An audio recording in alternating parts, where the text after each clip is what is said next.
Glory to God. I am so glad to share with you yet another video in this breakthrough series of Job. Now in this video, we are talking about awareness.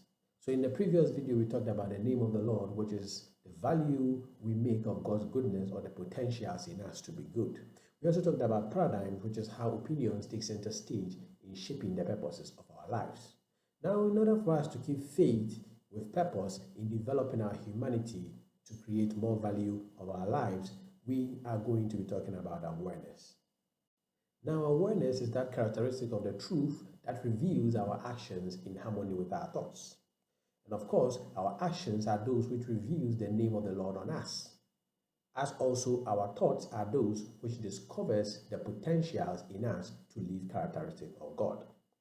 Now, in order for us to do just that, as to constantly express ourselves characteristics of God, we are going to be looking into the setting of this story of Job, as well as follow on into who is God, the sons of God, and then Satan.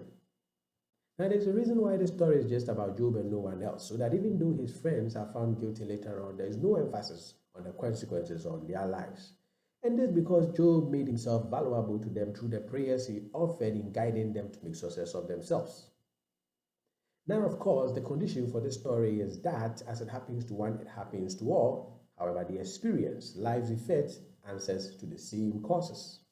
And this is the law of cause and effect. So their consequences may have been ignored, but they still carry the same weight as Job experienced.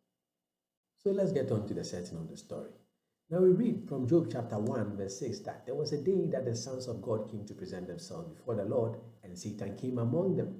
But we know that Satan is not a son of God, so how could he be present before the Lord? So we read that Satan enters the congregation through Job, and that his presence was the acknowledgement of a changing attitude in Job. We also talked about the fact that God sees in us as the opinions people of society share of their experiences with us. Now, whether they acknowledge God or Satan depends on the value they experience when they reach out to us. So whilst God is proclaiming his goodness in Job as through the experiences society is making of their encounter with Job, Satan takes turn to challenge God in another opinion society cites in Job, as in Job adopting to some bad principles of life. So if your principle is that you lend only to those from whom you make benefit, then your principle of life obviously will not serve the increase of your own life whilst you are around poor and vulnerable people in society, and consequently those people can also not receive growth from you. So whilst your principle reveals the lordship in your character as dictating the results of your life, those laws are also indicating to God who is in leadership of your life. And of course, Satan takes leadership in our bad principles to make bad and unsustained results of our lives. We also learned that while the debate presses on, the decision still remains with Job to choose what to make of his life, as to be valuable to society or to be selfish. Now, whatever standard you carry of your life, high or low, it reflects your decision on the method shaping your character. So that if you decide on favor to bring you success, then it might not matter to you what value you hold to the people around you. And the consequence is that however high you go, that method is bound to shape your character again to bring you to some kind of equilibrium, which could be failure, poverty, or poor health.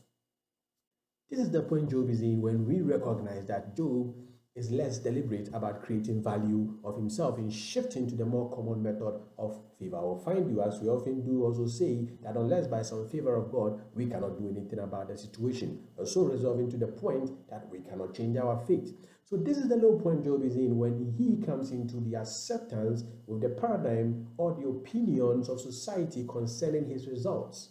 And this is the attitude that Satan also recognizes as his own character forming in Job. So we explained that character is how we express the attitude of our mind. So there couldn't have been a perfect Job without a good attitude of mind. There couldn't have been an upright Job without a good attitude of mind. And certainly there couldn't have been a committed Job without a good attitude of mind. So our character only expresses what sits on the mind of the man. And that which sits on our mind may be good, supplying ideas that make value of our character, or they may be opinions seeking to change the value of our character. And this is what happens to Job. Now, in his case, he took in opinion about his family, his business, and his health in changing the values or his values from abundance into creating nothing. Now, society stands for the paradigm that recognizes human inefficiencies as far-reaching from being perfect. So this paradigm regulates human activities to conform to the standards of society. So eventually, everyone finds their level of acceptance by the sheer amount of opportunity that society gives them. So over here, favor is the master of our fate into the unknown, and science is the light favor shines into the unknown future. Perfection or success paradigm, on the other hand, takes to being deliberate, leading into a predetermined future. Again, we recognize that whilst Job is carrying a good state of mind, wisdom is supplying the benefits of his character. Then we also recognize that another attitude develops in him to change his direction of life. And this is because he accepts the opinions of society to conform to a standard and way of doing things. In other words, we will say that Job resorted to plan B. So he changed his method towards his children, his family, and his own health, and his businesses. Now, of course, what you do not recognize about plan B is that it only gives us room or reason to fail plan A. More so because oftentimes we only receive plan B because plan A is often too ambitious or too good to be true. So society pushes an agenda or opinion about his children, his health, and his business. They say that your children are too adventurous. They are not quite stable as yourself. What will you do if one day they curse God? I mean, your workers are too different. They are too free. You give them too much room. They have too much liberty and credit. They travel a lot. They go here and go there. What if one day their actions cost you your business or your entire fortune? I mean, about yourself, Job, you are growing old. Looking around you, all the old people around you are sick or retiring.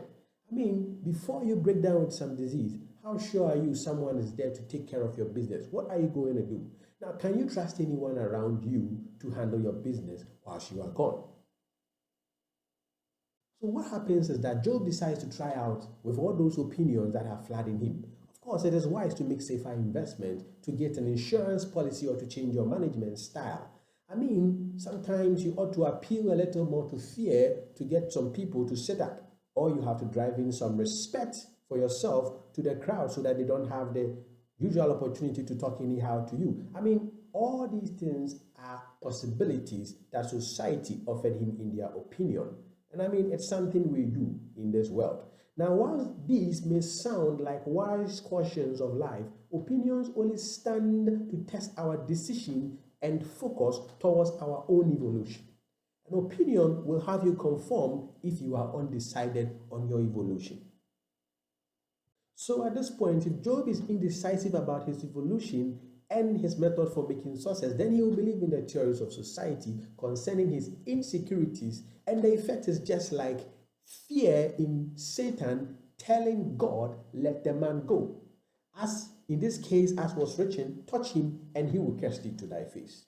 So while Satan plays this trick on the blind side of humanity, opinions always find their way through our fears and insecurity to destabilize humanity into panic mode. And Job definitely panics on this case. So a man's state of mind is responsible for shaping his character into making value of himself. Whilst opinions, on the other hand, seek to change the attitude of our mind and so to change the results we make of our lives. And this is how Satan appears before God, in another opinion to change Job's attitude of mind to produce bad outcomes for his life. Now it takes time, of course, for a man to form character, as also by God or by Satan. And at this time, while God still has Job in check, Satan is quite hopeful of the fruitfulness of his seed in Job, that it will mature into his own character. Just like Jesus implied in the parable when the angels told him that an enemy has sown tares amongst his wheat. He said, an enemy have done this. And his servant said unto him, without then that we go and gather them up. He said, no, let them both grow up together. Now, whether a man will succeed in life, it all rests on the dominant state of their mind. So at this point in Job's life, we recognize that Job walks away in the dominance of Satan, and so as to the leadings of the opinions of society. And the interpretation we give to this part is that whether a man succeeds or fails in life, it rests on their dominant state of mind, in wisdom or in Satan. Now in the next video, we will understand how the mind accommodates God, the sons of God, and Satan in order to determine the results of our lives. Thank you for watching. Like, subscribe, and share. We'll continue in the next video.